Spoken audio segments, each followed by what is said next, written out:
So here are my top Adidas sneakers for 2024. So the top 5 I've done because I went through some of the sneakers that I have, and I didn't keep all of my sneakers from Adidas, and such as the handball specials, or the Gazelles or Sambas, just because mainly I didn't get on with them for whatever reason, and just found them not very comfortable on foot after a while.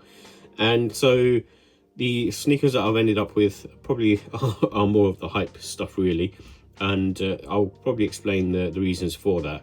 But I find the sneakers that what Adidas have been releasing in 2024 have been really cool and really different, and also sort of unique. So even though they still had a shed load of Yeezy products to get rid of, they also made quite a bit of variation in terms of different sneakers. So they had quite a few different sort of basketball sneakers, such as the Harden Volume 8, and also the Dames sneakers, and then obviously the Anthony Edwards sneakers as well.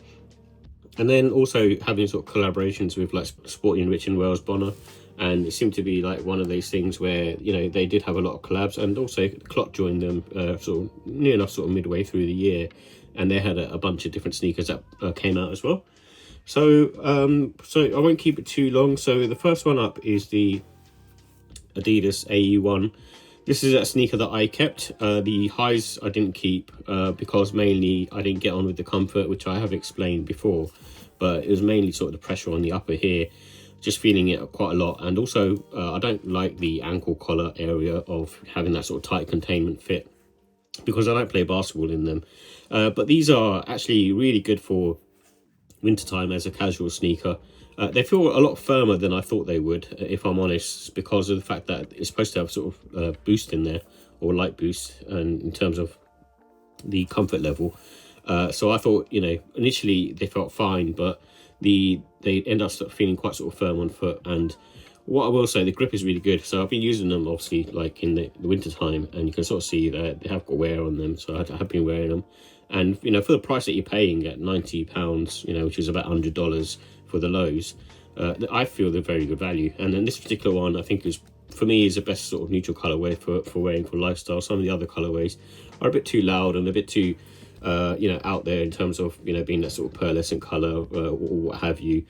So they, I suppose, it depends on the colorway that you tend to like, but I prefer usually when I wear sneakers, more sort of neutral sneakers really. But not to say that I don't have some loud sneakers. You can probably sort of see the other sneakers that I have like coming up, but it's a very cool sneaker at the end of the day, and I really like it. The reason it's number 5 is I feel like, much like any other sort of basketball sneaker, is a basketball sneaker at the end of the day, so the comfort level sort of goes below that, for me.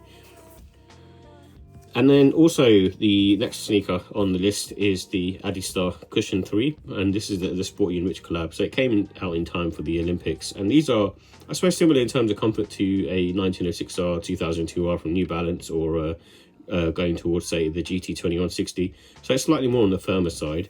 I won't say there's too much give to the midsole, but it does give you that sort of adiprene cushioning on there, and I kind of like the feeling of like neutral sneakers. And then this one in particular has been very nice on foot, and I haven't sort of worn them just yet, but obviously they're good for the sort of summertime, so I'll be breaking these out during the summertime.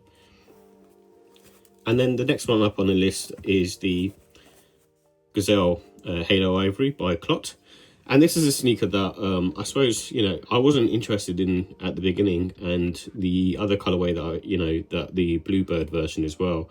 Both of these sneakers are quite sort of unique and quite different, because they've got this sort of hemp style textile upper. It just makes them quite sort of different. And the reason why I ended up buying these and not keeping sort of the handball or the Gazelles or the Sambas, that the IGR versions, is mainly the insole. These ones come with this sort of insole on here, which is quite sort of foamy and thick, and make it just that bit more comfortable really on foot. And because these are more I suppose like a hemp textile material, they're kind of more comfortable on foot really. So for me, I also like the way they look as well. And what I find is with this particular Gazelle, the grip on here is actually working really well for me. So with the Sambas, I find they're more of a football shoe, and just don't work well, especially on the back area. They kind of feel very slippy. However, on the forefoot for the Sambas, they're fine. But with this one, I've not had any issues. I like this trefoil kind of design. I thought, they probably won't be very good for the sort of, winter time. But this one I haven't been wearing in the winter. It's mainly been the sort of the Bad Bunny one. But this is still very cool and quite sort of unique. And again, another one for the summertime. And I kind of like these because of the fact that you can dress them up smart. And then next one is a kind of a late comer, really. This one came out in December, and I suppose is one of those sneakers that I initially probably wasn't going to keep, to be honest. I just wanted to sort of get them in, for review. And the only colourway that I was interested in was the Wonder White colourway, because that one's quite, I suppose it's more of a neutral sneaker that's probably easy to wear. But I think this one actually works really well, and it's probably one of the more easier accessible ones from the 3-pack, because the brown sort of maroon orange pair, that one seemed to be mainly for sort of sneaker boutiques and the Bad Bunny website, whilst the Wonder White one seems to be exclusive to the Adidas and the Bad Bunny website.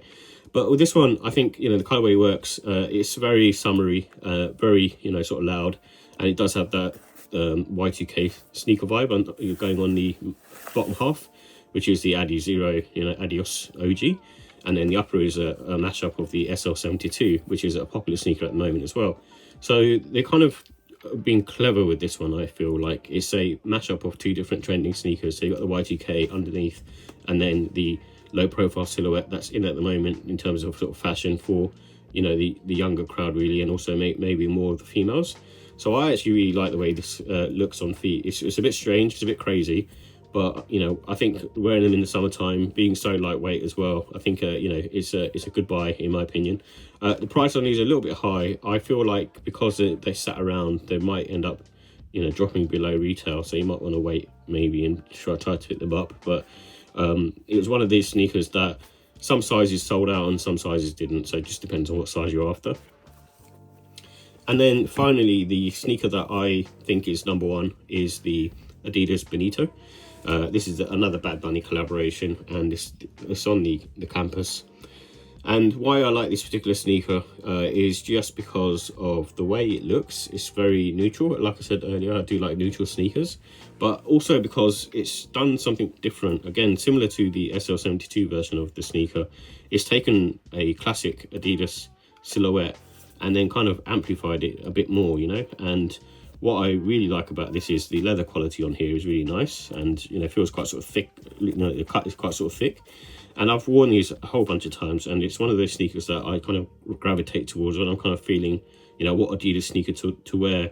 This is the one that I sort of pick up, and I've been wearing these during the winter time, and I know they're white in colour and they've got this sort of really sort of nice sort of furry suede on it, but they seem to work perfect. And then also the outsole seems to work well, and like I said earlier, it's one of those ones where I wasn't hoping too much, because I wore sort of handball specials and tried the Sambas as well, but I just don't get on with them. But with this one, it seems to work well. And I also like the comfort level on this. I think when I mentioned in the review about the thickness of the insole, this one's a bit of a chunky thick insole, and it's very sort of foamy. But what happens is it's still slightly more on the sort of firm side, and once that sort of settles in, it does become a bit bottomed out. But not to say that it's uncomfortable. I actually really like the way they feel on foot, and I don't feel sort of fatigued, and I can sort of walk around in these for quite a while without having any sort of issues. And I went up a half size in these as well, just because of the, I wanted to use a thicker insole, and just because I noticed that, some of the standard sort of GR sneakers I just didn't get on with in terms of their comfort level, and just really sort of jarred my feet.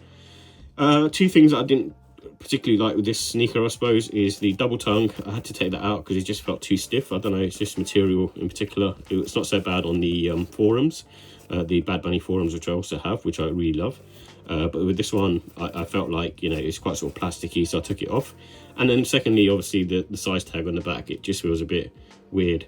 But what I will say is, you do get sort of people looking at this sneaker, even though it's like a white sneaker. You've got a lot of people still sort of turning their heads and looking at it, which I think is really cool, and just a really nice silhouette.